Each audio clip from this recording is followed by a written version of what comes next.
Hello everyone, welcome back to my channel Geomatics Engineering. This is lecture 6 of ArcGIS Pro tutorial. So in today's session we will explore one of the most useful feature in ArcGIS Pro, that is interactive selection tools. So we will try each of the tool and learn how to work efficiently with selected features. So let's get started. On my map you can see three layers: US cities, that's our point layer; US national transportation layer, so that's a line layer; and US counties layer, which represents polygons. So we will use these layers to demonstrate all the selection tools.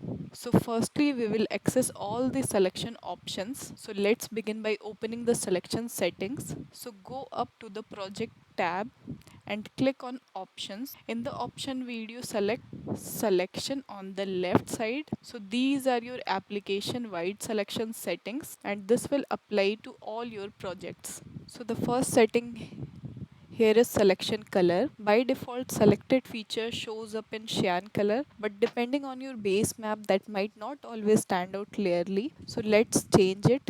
Click on this color box and we'll select a bright yellow color. So that's easier to see on our dark imagery. If you ever want to go back to default, click on this reset button.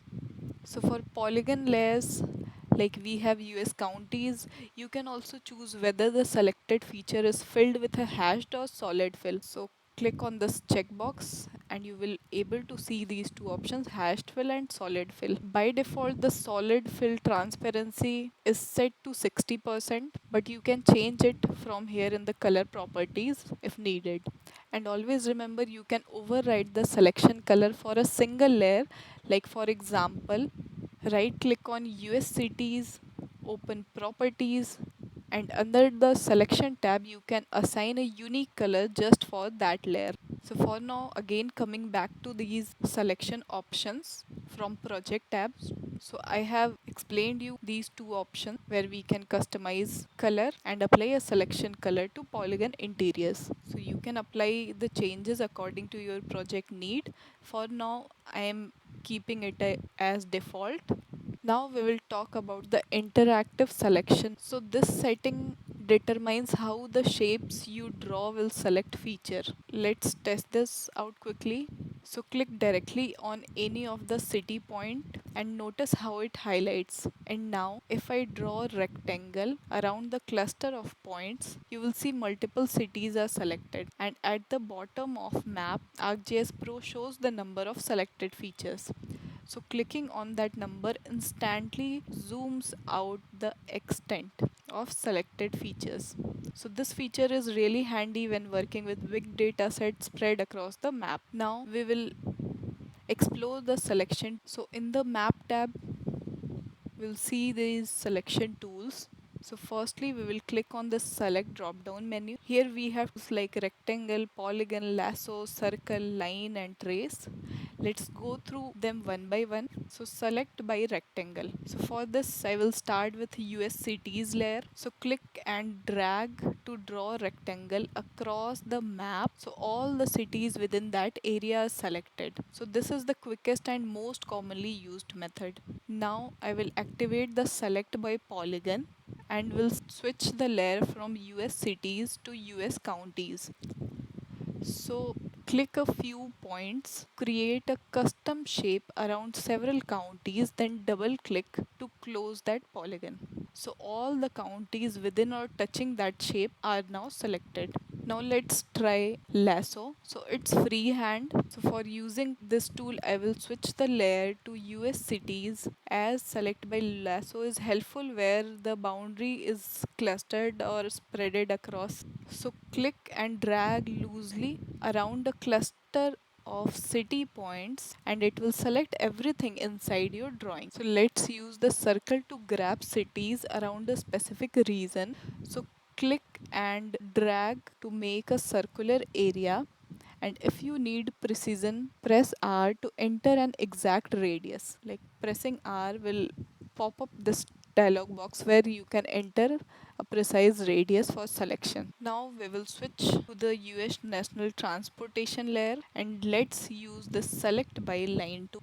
So click to start, add few of the vertices following a highway and double click to finish. So every line feature that your path touches becomes selected. So this is perfect for selecting specific road corridors. And finally, select by trace. So this tool automatically follows connected features. So like click on a road segment and move along its path and see how it traces connected lines. Then double click to stop and all those connected features will get selected.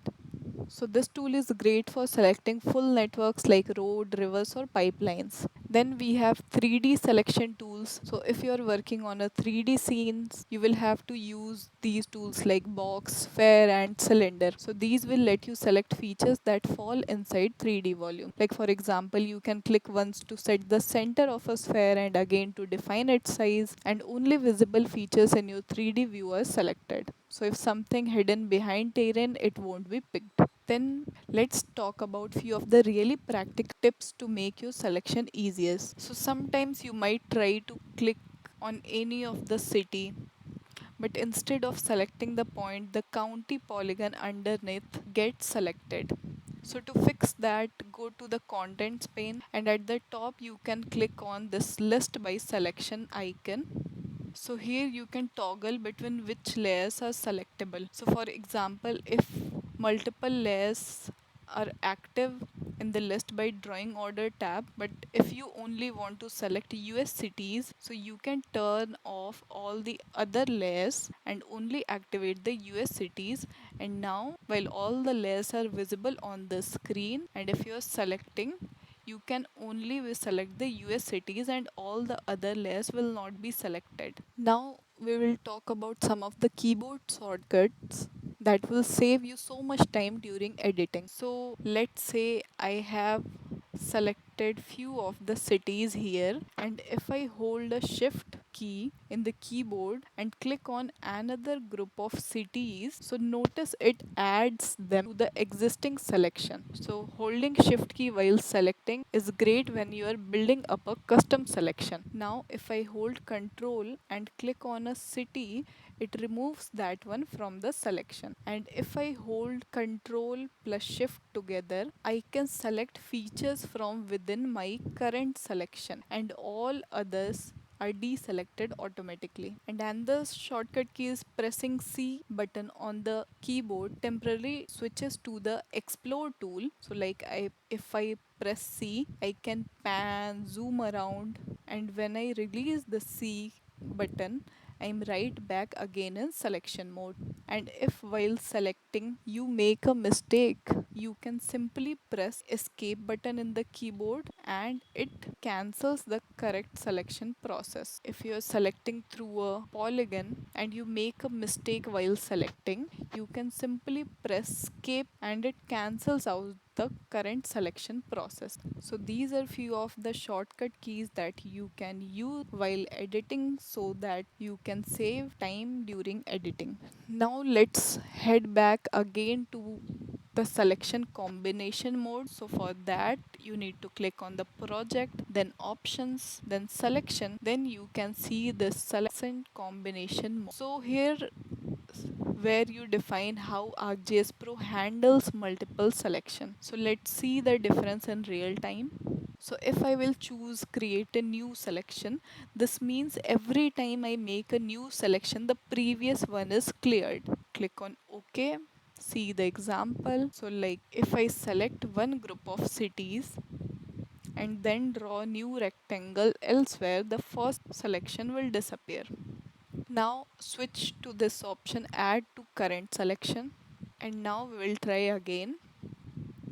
So this time the second rectangle adds new cities to my previously selected ones. Now we will select this third option remove from correct selection. So this does the opposite. Like if I draw new shape over an existing selection, those feature will get removed. Now we will explore this fourth option, that is select from the current selection. So this is great for refining your selection. So for example, I have all the US cities selected, so I can draw around only the cities in one region to narrow it down. So like if I draw a rectangle over here, so all the surrounding around the rectangle is removed now. So this will work only for the currently selected layer.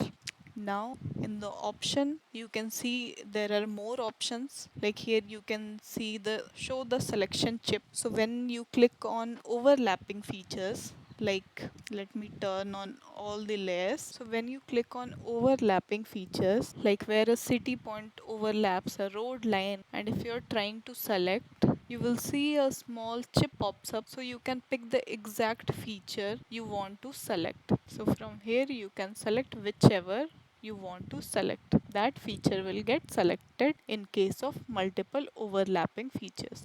Now in the selection option tab, you can also see this option, display the interactive selection graphic. So if I enable this after drawing a selection rectangle, that rectangle stays on the map. So you can move or resize it dynamically, update the selection, so it can be useful in case of fine adjustment. And then this option where you can keep invisible features selected with the new selection. So like if you turn off any of the layer and make a new selection, the previously selected layer remains selected even though they are invisible. So that is useful. You're toggling layers frequently. And you also have this option, save layers and tables with their current selection. So keep this on if you want your selections to persist after reopening the project. Now we will see how to work with selected features. So suppose I have some of the selected features. So let's see what we can do with them. So when I have few cities selected, I can open their attribute table and notice only in the attribute table, if you click on the show selected records, you can see only the selected rows are visible. And also for the attribute editing of selected features, you can go to this attribute pane in selection tool, and you can directly edit the values from here too. And if in any case you want to invert the selection, so from attribute table you can just click on this switch selection. So just after clicking on this, the selection will be inverted. Now everything that was not selected becomes selected, and the selected one becomes deselected. So again, if I will click on the switch selection, again the selection will be inverted. You can also create a new layer from the selected layers. So if you right click on this layer and go to the selection option, you can see this option, make layer from selected feature. So after clicking on this will create a temporary layer which will contain only those selected cities. So you can export this or symbolize it separately. And finally, to zoom directly to what is selected, just click on this selection count in the lower right corner of the map. So it takes you right to the selected features. And that's it for today's session. So that's how we use the customized interactive selection tool in ArcGIS Pro. So today we learned customize selection preference, using of different selection tools, apply useful tips and shortcut keys, and working with selected features. So practice these tools with your own data and try point, line and polygons, and notice how each behaves differently while selecting. So if you found this tutorial helpful, don't forget to like, subscribe and turn on notification. Thank you for watching, and we'll see you in next lecture.